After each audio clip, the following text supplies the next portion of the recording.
আসসালামু আলাইকুম সবাইকে। আমি মোহাম্মদ জাওয়াদ আছি আপনাদের সাথে। Welcome to Jawad codes. আজকে আমরা আলোচনা করব পাইথনকে কেন এআই এমএল ফিল্ডে অপ্রতিদ্বন্দ্বী বলা হয়? কিভাবে এরা অপ্রতিদ্বন্দ্বী হলো? আরো তো অনেকগুলো প্রোগ্রামিং ল্যাঙ্গুয়েজ আছে just like JavaScript, Java, C, C plus plus আরো অনেক এবং পাইথনের চেয়ে অনেক ফাস্ট প্রোগ্রামিং ল্যাঙ্গুয়েজ এগুলো। বাট তাও কেন পাইথনকে এডজ দেওয়া হয়েছে এবং কেন এটা অপ্রতিদ্বন্দ্বী বা আনবিটেবল হয়েছে এই এআই এমএল ফিল্ডে? আমরা যখন পাইথন নাম্বারস নিয়ে আলোচনা করেছি, যারা আপনারা আমার ওই ভিডিওটা দেখেছেন, সেখানে আমি বলেছিলাম যে মূলত নাম্বারস নিয়ে ইনডেপথ পাইথনে আলোচনা করা হয়েছে, যেটা অন্য কোনো প্রোগ্রামিং ল্যাঙ্গুয়েজে এত ডেপথে আলোচনা করা হয়নি। যেহেতু এখানে অনেকগুলো মডিউলস আছে, অনেকগুলো ইজিয়ার লাইব্রেরি আছে, যেটা দিয়ে বিভিন্ন ম্যাথের কমপ্লেক্স ফাংশনগুলো, কমপ্লেক্স কাজগুলো আমরা শুধু এক লাইনেই করে ফেলতে পারি। এই জন্য এটা এমএল এআই যারা ইনথুসিয়াস্ট তাদের কাছে অনেক বেশি গ্রহণযোগ্য। তারা যেহেতু এটাকে গ্রহণ করেছে, তাই এই ফিল্ডটাতে সবচেয়ে বেশি ইউজ করা যে প্রোগ্রাম ল্যাঙ্গুয়েজ সেটা হচ্ছে পাইথন। এখন এটা আমরা কিভাবে বুঝবো? এটা তো আমরা জাস্ট থিওরি আকারে জাস্ট বলছি। আমি পাইথন নাম্বারসেও সেটা কিন্তু বলেছিলাম। আজকে আমরা একটা প্র্যাকটিক্যাল এক্সাম্পল নিব। আমরা যারা সায়েন্স ব্যাকগ্রাউন্ডে বা সায়েন্স ফ্যাকাল্টিতে রয়েছে, আমরা অনার্স করছি, তারা নরমালি আমরা কিন্তু এটা ইউজ করি যে আমরা যখন লিনিয়ার অলজেব্রা পড়তে হয়, আমাদের একটা মাইনর কোর্স আছে। আমি যদিও ইঞ্জিনিয়ারিং ব্যাকগ্রাউন্ডে না, তাও আমার কিন্তু লিনিয়ার অলজেব্রা পড়া লেগেছিল। এবং যারা ইঞ্জিনিয়ারিং ব্যাকগ্রাউন্ড তাদের তো অবশ্যই মেজর কোর্স, আমাদের মাইনর ছিল। বাট নরমালি সায়েন্স ফ্যাকাল্টির প্রায় সব ডিপার্টমেন্ট, যেগুলো বায়োলজি, নন বায়োলজি, যে সাবজেক্টগুলো রয়েছে বা যে ডিপার্টমেন্টগুলো রয়েছে, সেখানে কিন্তু এই লিনিয়ার অলজেব্রা মাইনর কোর্সটা থাকে। সেই লিনিয়ার অলজেব্রার ভেতরে আমাদের লাস্টের দিকের একটা টপিক ছিল, সেটা হচ্ছে আইগেন ভ্যালু। আইগেন ভ্যালু বের করা। আমরা জানি যে একটা ম্যাট্রিক্স থেকে আইগেন ভ্যালু বের করতে আমরা সবাই হয়তো প্রসেসটা জানি। খুবই লেন্দি একটা প্রসেস, প্রায় আমাদের সময় তো 2-3 পৃষ্ঠাও লেগে গেছে। বাট সেটা পাইথনের জাস্ট এক লাইনেই করে ফেলা যায় এবং সেটাই হচ্ছে এর মেন ইউজ কেস। এরকম আরো এর চেয়ে অনেক কমপ্লেক্স কমপ্লেক্স ইঞ্জিনিয়ারিং লেভেলের বিভিন্ন ধরনের ম্যাথও আমরা এক লাইনে করে ফেলতে পারি, যেটা পাইথনের বৈশিষ্ট্য। সেটা আমরা আজকে একটা এক্সাম্পল নিয়ে দেখবো, এই আইগেন ভ্যালু কিভাবে আমরা বের করতে পারি, কিভাবে আমরা একটা ফাংশনকে জাস্ট কাজে লাগাই আমরা সেই আইগেন ভ্যালু এবং আইগেন ভেক্টর একই সাথে একই ফাংশনের রিটার্ন করা ভ্যালু থেকে আমরা বের করতে পারি, সেটা দেখবো। এবং হালকা একটু ভাইবও নিব কিভাবে এআইএমএল এ এনথুসিয়াস্ট হওয়া যায়। এখানে আমরা একটা লাইব্রেরি ইউজ করবো, সেটা হচ্ছে নামপাই। যেহেতু নামপাই নিয়ে আমরা এখন আলোচনা করি না, অবশ্যই পাইথনে এখনো বেসিকটা কমপ্লিট হয়নি ঠিকভাবে। বাট আপনারা দেখে যান, যাদের নামপাই নিয়ে ভালো ধারণা আছে তারা খুব ইজিলি পারবেন। তাও আমি ইনডেপথ আলোচনা করে দিই, নামপাই কি হালকা পাতলা আলোচনা করে নিব। তো সেটা নিয়ে অবশ্যই টেনশনের কিছু নেই। তো আমরা সরাসরি চলে যাব যে আমাদের ডাইরেক্ট কোড বেসে, যেখানে আমরা মূলত আমাদের কোডটাকে লিখবো। চলেন যাই। তো আমরা আজকে মূলত আলোচনা করব হচ্ছে আমরা কিভাবে আইগেন ভ্যালু।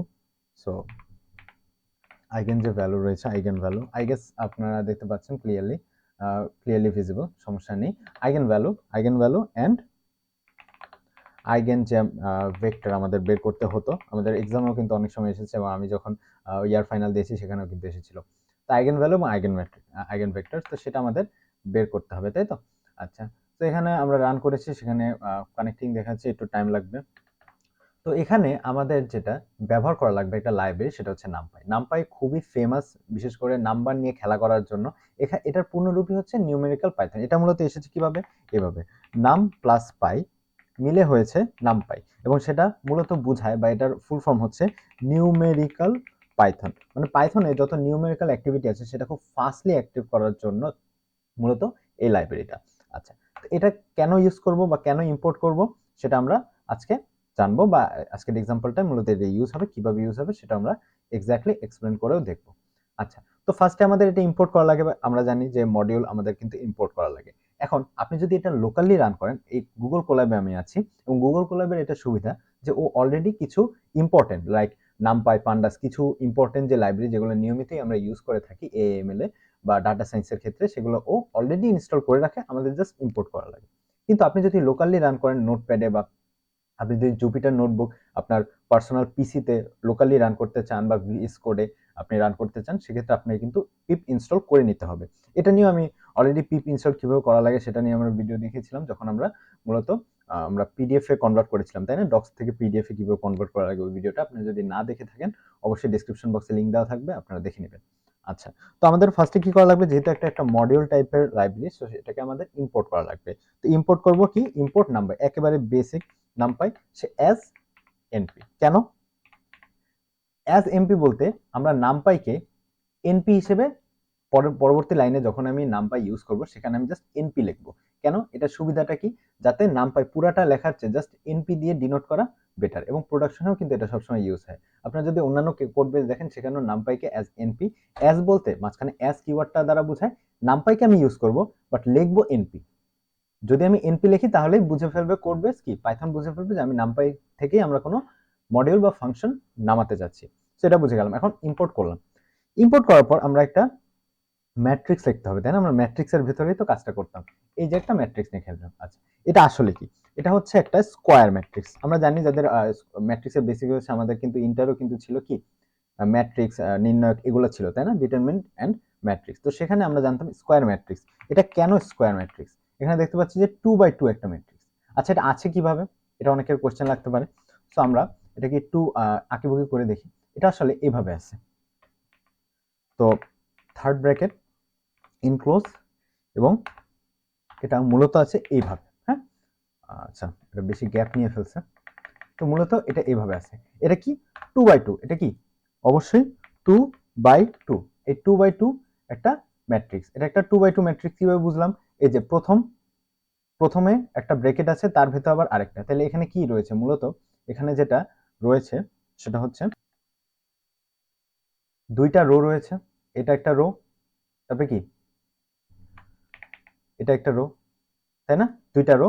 আবার আমরা যদি আবার দেখি যে এটা একটা কলাম, আবার কি এটা কি আরেকটা কলাম, এটা একটা কলাম, এটা একটা কলাম, তাই না? তাহলে দুইটা কলাম দুইটা রো, তার মানে 2 বাই 2। সেটা আমরা বুঝে পেরেছি, দেখে বোঝা যাচ্ছে। তো এইভাবে আসলে দেখতে অনেক সময় অসুবিধা হয়, তো আমরা এটাকে গ্রাফিক্যালিও দেখে নিলাম, বুঝে নিলাম যে আসলে ব্যাপারটা কি হচ্ছে। আচ্ছা, তাহলে এটা একটা 2 বাই 2 ম্যাট্রিক্স। এখন জাস্ট আমরা এক লাইন করলে আমরা মূলত আইগেন ভ্যালু, আইগেন ম্যাট্রিক্স একসাথে পেয়ে যাব।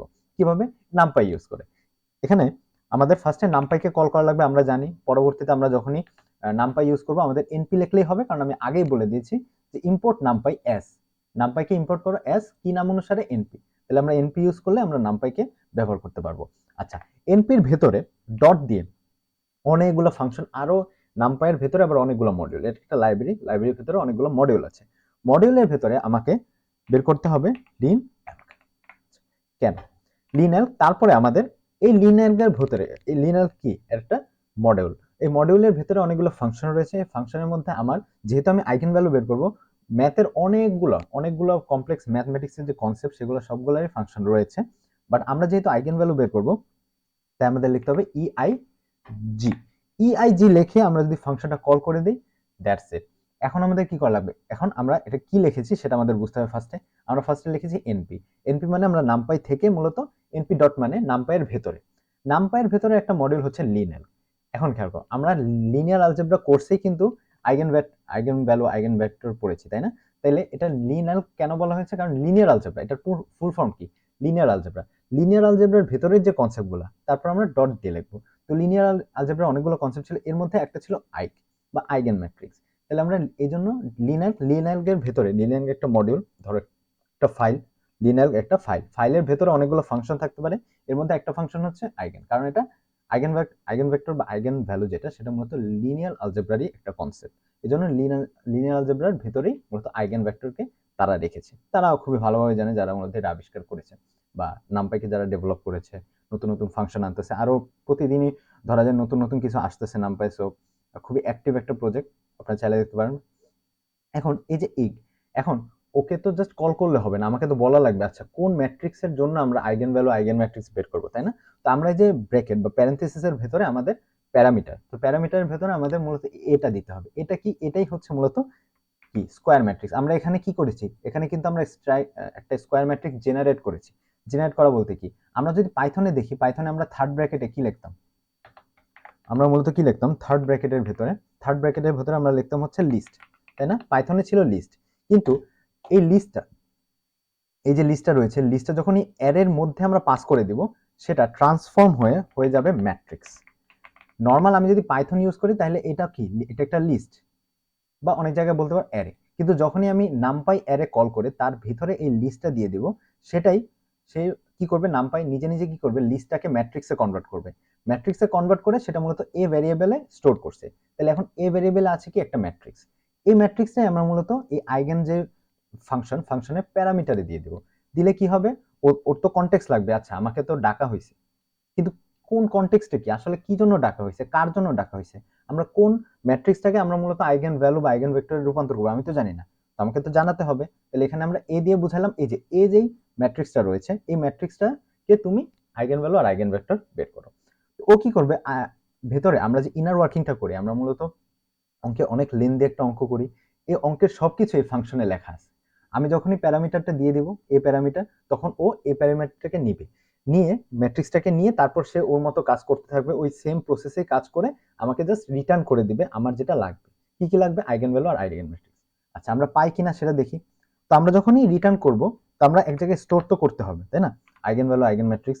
তো আমরা আইগেন নামের একটা ভ্যারিয়েবল নিলাম, সেখানে আমরা মূলত এখান থেকে রিটার্ন করা আইগেন ভ্যালু আর আইগেন ম্যাট্রিক্সটা স্টোর করব। এখন আমরা দেখব আসলে আউটপুটে আসছে কিনা আইগেন ভ্যালু এবং আইগেন ম্যাট্রিক্স। তো আমরা এই যে আইগেনটাকে যদি আমি রান করি, তাহলে এই দেখি খুব সুন্দরভাবে চলে আসছে আইগেন ভ্যালু এই অ্যারেটা। ওকে, আর আইগেন ভেক্টর হচ্ছে এটা। তাহলে আইগেন ভ্যালু এবং আইগেন ভেক্টরস খুব ইজিলি বুঝে গেলাম। আচ্ছা এখন আমরা চাইলে এটা এক জায়গায় স্টোর করতে পারি, যে আমি আইগেনকে একই ফাংশন বা একই অবজেক্টের ভেতরে আমি স্টোর করতে চাচ্ছি না, আমি আলাদা আলাদা ভ্যারিয়েবলে স্টোর করতে চাচ্ছি। তাহলে এখানে প্রথম যে ভ্যালুটা আইগেন, আইগেন একটা কি অবজেক্ট, অবজেক্টের প্রথম ভ্যালুটা হচ্ছে আইগেন ভ্যালুস, আর সেকেন্ডটা হচ্ছে আইগেন ভেক্টরস। তাহলে আমরা এখানে স্টোর করি যে ফার্স্টে আমরা কি আইগেন ভ্যালুটা স্টোর করি। তাহলে এখানে আইগেন ভেক্টর আইগেন ভ্যালু, তো এই যে আইগেন, আইগেন কি মূলত একটা অ্যারে। সো আমরা আইগেন আইগেন থেকে প্রথম যে এলিমেন্টটা সেটা আমরা কি প্রথম জিরোথ এলিমেন্ট, আমরা জানি প্রত্যেকটা অবজেক্টের জিরোথ হচ্ছে প্রথমটা, আর ওয়ান মূলত প্রোগ্রামিং এ কোনো সিরিয়াল সবসময় জিরো থেকে স্টার্ট হয়। তাহলে জিরো ফার্স্টেরটা, জিরো মানে ফার্স্ট, তাহলে ফার্স্টেরটা এখানে আইগেন ভ্যালু। তাহলে আইগেন ভ্যালুস এই ভ্যারিয়েবলে আমরা মূলত স্টোর করলাম, স্টোর করে আমরা দেখি আইগেন ভ্যালু পেয়েছি কিনা। আইগেন ভ্যালুস আমরা যদি এখন রান করি, এই যে আইগেন ভ্যালুটা আলাদাভাবে পেয়ে গেলাম। আগে কি একসাথে দিচ্ছিল, এখন আমরা আইগেন ভ্যালুটাকে আলাদাভাবে এক্সট্রাক্ট করলাম। এখন আমরা আইগেন ভ্যালুকে এক্সট্রাক্ট করলাম আলাদা করে, এখন আমরা আইগেন ভেক্টরকে আমরা আলাদাভাবে স্টোর করতে যাচ্ছি। কোনো ব্যাপার না, আমরা যেহেতু জিরোথ এলিমেন্ট ছিল আইগেন ভ্যালু, ফার্স্ট এলিমেন্ট অর্থাৎ পরের এলিমেন্টে কি আইগেন ভেক্টর, তাহলে আইগেন ভেক্টরটা আমরা স্টোর করলাম আইগেন ভেক্টর ভ্যারিয়েবলে। এটা এগুলো কি একটা ভ্যারিয়েবল, আমরা জানি যারা পাইথনের বেসিক জানি। এবার আমরা যদি আইগেন ভেক্টরটাও রান করে দেখি, সি এটা হচ্ছে আইগেন ভেক্টর। খুবই খুবই সিম্পল। তো এই ছিল মূলত, আমরা দেখতে পাচ্ছি জাস্ট এই লাইনটা, এই যে এই লাইনটা লেখার কারণেই আমরা মূলত এই আইগেন ভ্যালু আইগেন ম্যাট্রিক্সটা রিটার্নে পেয়ে যাচ্ছে, এবং এটাই হচ্ছে পাইথনের সুপার পাওয়ার। এই সুপার পাওয়ার পাওয়ার কারণেই সবাই, বা যারা এআই এমএল এনথুসিয়াস্ট, যারা মূলত বিভিন্ন ধরনের প্রোডাক্ট বিল্ড করে এআই এমএল নিয়ে বা বিভিন্ন ডাটা সায়েন্সের কাজ করে, তাদের কাছে পাইথন সবচেয়ে বেশি প্রিয়। একে তো এটা খুবই ইজি টু লার্ন, এবং খুবই ইজি, যারা মূলত প্রোগ্রামিং ব্যাকগ্রাউন্ডের নাই তারাও খুব ইজিলি পাইথনটা শিখতে পারে। এই জন্য পাইথনকে রেকমেন্ড করা হয় first as a first language. তার সাথে সাথে এটার যে super power, mathematical super power, এটা খুব খুব মানে খুশি করে এএমএল এনথুসিয়াস্টদের, যার কারণে সবাই মূলত পাইথনকে ইউজ করে, এবং পাইথনে এই জন্য ডাউনলোডের সংখ্যা দেখবেন পাইথনের সবচেয়ে বেশি, এবং সেটা অনেক সময় জাভাস্ক্রিপ্ট টাইপস্ক্রিপ্টকেও কিন্তু ওভারটেক করে ফেলে। এবং এখন আমরা দেখব এই যে লিন এলক, এটা আমি কিভাবে পেলাম। এটা একটা ডকুমেন্টেশন তো আছে অবশ্যই, এক জায়গায় স্টোর করা হয়েছে যে আচ্ছা আপনি কিভাবে একটা প্যারামিটার দিবেন, এই যে আমি এই যে দিলাম, কিভাবে জানলাম যে এই দিতে হবে, আমার কাছে কি অন্য কোনো থেকে কেউ বলছে বা নাম পাইতে আমাকে কল করা হয়েছে না, এখানে কিন্তু একটা সুন্দর ডক্স আছে। আবার এ দিলে আমি যে রিটার্নে আইগেন ভ্যালু এবং আইগেন ভেক্টরই পাবো, সেটা নিশ্চয়তা কি, আপনি কিভাবে জানলেন এটা, আমাকে কেউ কল দিচ্ছেন না, আমরা ডকুমেন্টেশন দেখে মূলত এটা জানি। তাহলে এখানে সুন্দর করে ডকুমেন্টেশন দেওয়া আছে, আমি রিকমেন্ড করবো আপনারা পড়বেন। আমি কমেন্ট বক্সে ফেসবুকে থাকলে এবং ইউটিউবে আমি ডিসক্রিপশন বক্সে সুন্দর করে দিয়ে দেবো। তো এখানে মূলত তারা এই যে নামপাইয়ের অফিসিয়াল ওয়েবসাইট, সেখানে ডকুমেন্টেশনে মূলত রেফারেন্সে দেখতে পাচ্ছি নামপাই লিনাল আইক, এই যে ফাংশনটা, এই মডিউলটা এটা দেওয়া আছে সুন্দর করে। এখানে বলা হয়েছে কি আই, আইগে একটা এটা কি, এটাই হচ্ছে ম্যাট্রিক্স, ঠিক আছে। তাহলে কম্পিউট, তাহলে এখানে কি কম্পিউটেশন করে মূলত আইগেন ভ্যালু এবং eigen vector of A square array, square array থেকে আইগেন ভ্যালু এবং আইগেন ভেক্টর তারা বের করে দেয়। তাহলে এটাই মূলত ভেক্টর, এই যে এ প্যারামিটারটা এখানে দেখতে পাচ্ছি, এটা হচ্ছে মূলত ভেক্টর, সরি ম্যাট্রিক্স, ম্যাট্রিক্সটা নিয়ে ওরা মূলত কাজ করে। কাজ করার পর এখন এই যে প্যারামিটার, প্যারামিটার কি, এই যে আমাদের প্যারেন্থেসিসের ভেতরে আমরা যে কয়টা এলিমেন্ট লিখি বা যে এলিমেন্টটা লিখি সেটাকে প্যারামিটার বলা হয়। তো এখানে ও একটাই প্যারামিটার নেয় এ, যেটা হচ্ছে একটা matrix, the matrix for which the eigenvalue and right eigenvector অর্থাৎ যে ম্যাট্রিক্সের জন্য আপনি আইগেন ভ্যালু এবং আইগেন ভেক্টর বের করবেন সেটা মূলত কম্পিউট করে। সেটা আমার দেওয়া লাগে, দিলাম। দেওয়ার পর এখন রিটার্ন কি করবে, আমি কিভাবে জানলাম এটা রিটার্ন করবে যে আইগেন ভ্যালু এবং আইগেন ভেক্টর? এটাও এখানে ডকুমেন্টেশনে সুন্দর করে লেখা আছে। একটা টাপল, টাপলকে ডিস্ট্রাকচার করা যায়, বাট আমি ডিস্ট্রাকচার না করে আমি আলাদা আলাদা করে বের করছি, আপনারা চাইলে ডিস্ট্রাকচারও করতে পারবেন। তো এখানে মূলত রিটার্ন, তাহলে রিটার্ন কি করে এই ফাংশন? ফাংশন অবশ্যই রিটার্ন করবে, কি রিটার্ন করবে? আইগেন ভ্যালুস এবং আইগেন ভেক্টর। প্রথম যে এলিমেন্টটা টাপলসের প্রথম এলিমেন্ট, 0th এলিমেন্টটা হবে আইগেন ভ্যালু এবং সেকেন্ড এলিমেন্টটা হবে আইগেন ভেক্টর। সেটাই কিন্তু এই ডকুমেন্টেশন সুন্দর করে বলা হয়েছে। এবং প্রসেসটা কি, কিভাবে আইগেন ভ্যালু বের করে এটা তো আমরা জানি, আমরা অলরেডি ফার্স্ট ইয়ারে আমাদের ফার্স্ট ইয়ারেই ছিল eigen value eigen vectors mainly linear algebra একটা কোর্স। লিনিয়ার অলজেব্রা কোর্সের ভেতরে এগুলো ছিল এবং অনেকেরই প্রায় সায়েন্স ব্যাকগ্রাউন্ডের সবারই মূলত এটা পড়া লাগে এবং আমরা অবশ্যই ম্যাট্রিক্স সম্পর্কে বেসিক সম্পর্কে জানি। তো এই ছিল আজকের ভিডিও, কেন এই সুপার পাওয়ারটা পাইছে, বা আমরা তো জানি যে এটা ম্যাথের জন্য অনেক ভালো, এই ভালো সেই ভালো, এই সুপার পাওয়ার আছে, বাট এটা একটা প্র্যাকটিক্যাল এক্সাম্পল দিয়ে আমরা বুঝে গেলাম যে হ্যাঁ, এখন বুঝতে পারছি আচ্ছা এত কমপ্লেক্স একটা জিনিস আমরা এক লাইনে লিখে ফেলছি। এই জন্যই আমরা এএমএল এ সবচেয়ে বেশি পাইথনকে ইউজ করি। পাইথনে ইউজ করলে কি হবে, আমি হয়তো জানি না যে আইগেন ভ্যালু এবং আইগেন ম্যাট্রিক্স কিভাবে বের করে, বাট আমি জাস্ট এই ফাংশনটা কল করলেই আমি কিন্তু পেয়ে যাচ্ছি, আমার আলাদাভাবে কমপ্লেক্স ম্যাথ জেনারেট করা লাগতেছে না। বাট অবশ্যই বেসিক তো জানাই লাগবে, না হলে কখন কোন মডেলটা ইউজ করতে হবে, কখন কোন ম্যাথটা ইউজ করতে হবে, কখন কোন কনসেপ্টটা ইউজ করতে হবে, সেটা কিন্তু আমরা বুঝবো না। তো অবশ্যই আমাদের এই বেসিকটা থাকলে যেটা লাভ, যে আমার ওই পুরো অঙ্কটা কোড করে আলাদাভাবে ম্যাথ দিয়ে বের না করে আমি জাস্ট কল করে বের করতে পারতেছি, অ্যাজ সিম্পল অ্যাজ দ্যাট। তো এই ছিল আজকের ভিডিও। আই গেস এই বিষয়টা নিয়ে আপনাদের আর কোনো কমপ্লেন থাকবে না, কোনো ধরনের কোয়েশ্চেনও থাকবে না হোপফুলি। আই গেস এটা ফেসবুকে আগে আপলোড হবে, তারপর ইউটিউবে আপলোড হবে। অবশ্যই দোয়া করবেন আমার জন্য, যাতে আরো বেশি ইম্পর্টেন্ট, আরো বেশি কমপ্লেক্স টপিকগুলো আমরা আলোচনা করতে পারি এই চ্যানেলে। সাথেই থাকবেন এবং আমরা হয়তো খুব দ্রুত একটা গ্রুপ খুলবো যেখানে আমরা আরো সুন্দর করে কোডিং এর আলোচনা করতে পারবো। এই ছিল আজকের ভিডিও।